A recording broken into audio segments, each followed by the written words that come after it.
नमस्कार, आपण पाहत आहे भांडा फोड न्यूज. एका दमात भ्रष्टाचारी कोमात.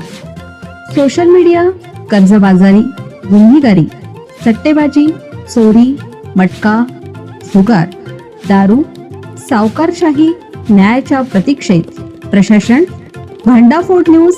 एका दमात भ्रष्टाचारी कोमात. खूप सुंदर दिसतेस म्हणत हात पकडला आणि डिलिव्हरी बॉय कडून तरुणीचा विनयभंग. शिवाजीनगर परिसरातील संतापजनक घटना. पुण्याच्या शिवाजीनगर परिसरातून एक खळबळजनक बातमी समोर आली आहे. यात एका डिलिव्हरी बॉय कडून तरुणीची छेडछाड काढण्यात आली. तू खूप सुंदर दिसतेस म्हणत पोर्टल ॲपच्या डिलिव्हरी बॉय कडून तरुणीचा विनयभंग करण्यात आला आहे. पुण्यातील शिवाजीनगर परिसरात घडलेल्या या घटनेने परिसरात एकच खळबळ उडाली असून या प्रकरणी आरोपी सीसीटीव्ही कॅमेऱ्यात कैद झाला आहे. दरम्यान या प्रकरणी शिवाजीनगर पोलीस ठाण्यात डिलिव्हरी बॉय विरोधात विनयभंगाचा गुन्हा दाखल करण्यात आला आहे. श्रीधर कांबळे असं संशयित आरोपीचं नाव असून त्याच्या विरोधात विनयभंगाचा गुन्हा दाखल करण्यात आला आहे. सध्या शिवाजीनगर पोलिसांकडून संशयित आरोपीचा शोध सुरू आहे. मिळालेल्या माहितीनुसार पुण्यातील शिवाजीनगर परिसरात राहणाऱ्या एका तरुणीने पोर्टर ॲपवरून सामान बोलवलं होतं.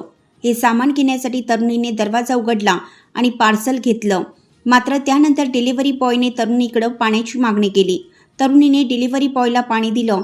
यावेळी डिलिव्हरी बॉयने तरुणीच्या हाताला स्पर्श केला आणि तिला खूप सुंदर दिसतेस असं म्हटलं. दरम्यान 6 मार्चला संध्याकाळी 5 वाजताच्या सुमारास ही घटना घडली. तरुणीच्या घरी ही घटना घडली आहे. यावेळी तरुणीचं बाळ आणि सासू घरात होती. घडलेला सगळा प्रकार पतीला सांगितला आणि त्यानंतर त्यांनी थेट शिवाजीनगर पोलीस स्टेशन गाठलं. शिवाजीनगर पोलीस ठाण्यात विनयभंगाचा गुन्हा दाखल. सध्या या प्रकरणी शिवाजीनगर पोलीस ठाण्यात डिलिव्हरी बॉय विरोधात विनयभंगाचा गुन्हा दाखल करण्यात आला आहे. ॲपमधील सगळे डिटेल्स पोलिसांना देण्यात आले असून तरुणीच्या तक्रारीवरून पोलिसांनी श्रीधर कांबळे याच्या विरोधात विनयभंगाचा गुन्हा दाखल केला आहे. आता संशयित आरोपीला अटक करण्यास पोलिसांपुढे आव्हान उभं राहणार आहे.